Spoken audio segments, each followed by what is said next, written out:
اس ماں نے بیٹے نو پڑھایا لکھایا 28 سالاں بعد ابا جدوں مدینے پہنچیا خدا کی قسم بیٹا مسجد نبی دا امام ہے چوٹی دا محدث ہے باپ کے 28 سال جہاد کرتا رہا بیٹا پڑھ کے محدث بنے تربیت کنے کیتی بولو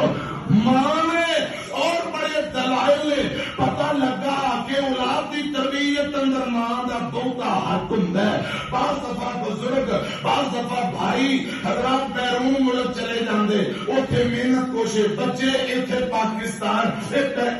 پیسے کلانا رہتا ہے بیوی نو آدھے بچے مسیطے جاندے ہاں جاندے نے 5 وقت نماز ہاں پڑھتے ہیں سکول بھی جا رہے ہیں 1 to 5 چاہیے لے دیتا فلاں چیز لے دیتی تے جناب مکان کوٹھیاں بنگلے وہ باہروں پیسہ 6 مہینے بعد چھٹی ہوندا ہے خدا دی قسم تے